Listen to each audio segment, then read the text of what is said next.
और दूसरे दिन भी शंकर चीचा की आदमियों को पटक पटक के मार रही है। एंड बिकॉज ऑफ दैट चीचा वापस जाएंगे। और जैसे ही टर्की चीचा वापस चले जाते, ये दोनों करने लगे प्रीमेच्योर सेलिब्रेशन। उल्लू का पट्टा।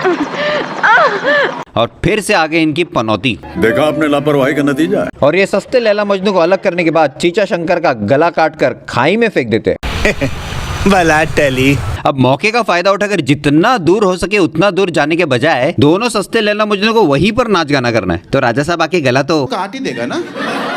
और भेज देते हैं नेने को ये मैडम के पास, जहाँ पर चीचा अपने सारे नॉन परफॉर्मिंग एसेट्स जमा करवाते हैं। But in the Rakesh Roshan universe पेट में तलवार घुसने के बाद आदमी तुरंत थैंक यू वेरी मच हो जाता है, लेकिन गला कटने और खाई में गिरने के बाद भी आदमी जिंदा बच जाता है। शंकर कन्वीनियंटली एक लोकल डॉक्टर को मिलता है और अब वो शंकर का कटा हुआ गला सिलने वाला है। और ये आंटी उबलते हुए पानी से स्टेरिलाइज्ड सुई निकालती है और फिर उसे अपने गंदे हाथों से टच भी कर लेती है। भाई यहाँ पे क्या हो रहा है? भाई यहाँ पे क्या हो रहा भाई? लेकिन उसी कंटेमिनेटेड सुई से शंकर का गला सीते टाइम डॉक्टर साहब ने एक ऐसी रग देखी जो तभी हुई थी। मैंने वो रग खोल दी है। कुछ भी फिर डॉक्टर उसे रेस्ट करने को बोलता है, नहीं तो गले के जख्म के टांके टूट जाएंगे। लेकिन खुद ही सवाल पे सवाल पूछे जा रहा है। तुम गूंगे हो ना? क्या हुआ था बेटा? फिर क्या हुआ बेटा?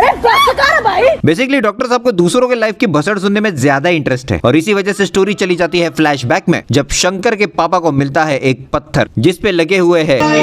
और ये बात गांव में फैल गई, जिसके वजह से ये दोनों खुद फैल गए, थैंक्स टू ये दोनों जो पूरा टाइम फालतू का हंसते ही रहते।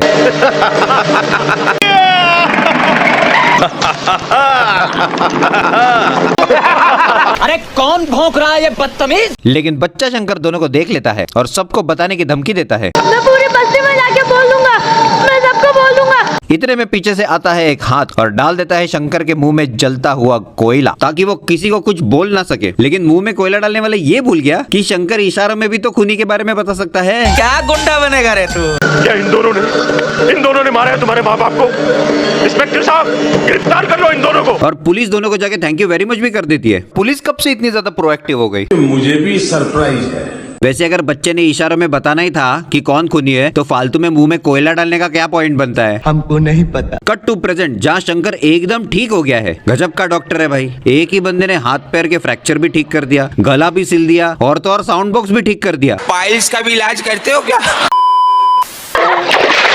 और जैसे कि राकेश रोशन यूनिवर्स में होता होगा, नेने की बोली लग रही है। आई मीन सीरियसली, ऐसी कौन सी जगह है जहाँ पर बोल एक मिनट, अरे चीचा आप किस हैसियत से बोली लगा रहे हो? क्या पक रहा है? हगने बैठेगा तो पिछवाड़े में से टट्टी की जगह प्राण निकल जाए, क्या पता? अबे ये तो जोकर तो जिंदा है। इन दोनों को देख शंकर को इतना गुस्सा आता है, इतना गुस्सा आता है कि दोनों नेने को लेके चले भी गए, लेकिन फिर भी पता नहीं चला इसको।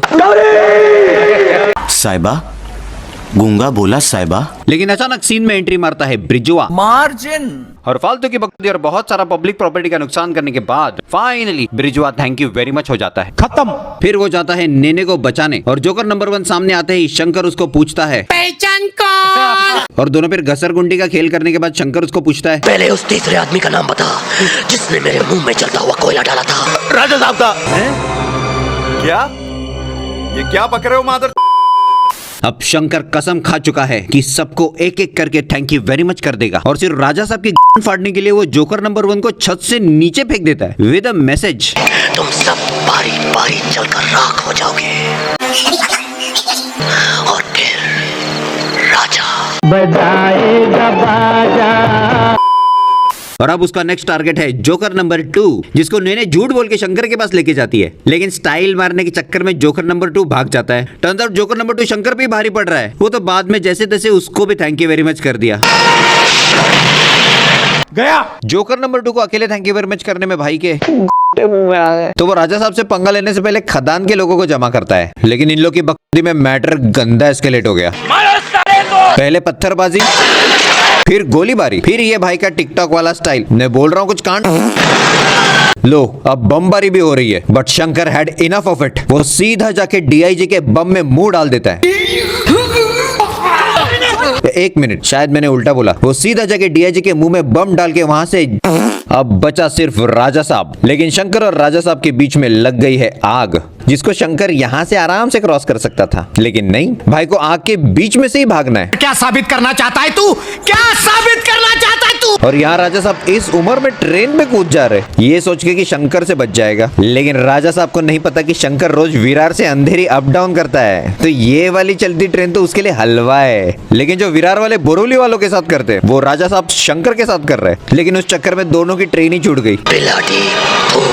और फाइनली राजा साहब भी थैंक यू वेरी मच हुआ। तो भक्तों, आज का सस्ता ज्ञान सिर्फ विलन पब्लिक के लिए है। अगर आपने किसी के मुंह में कोयला ठूसकर उसको गूंगा बना दिया है तो ऐसे डॉक्टरों से दूर रहे, सावधान रहे, सतर्क रहे। जय हिंद। टिल देन, सस्ता ज्ञान साइनिंग ऑफ।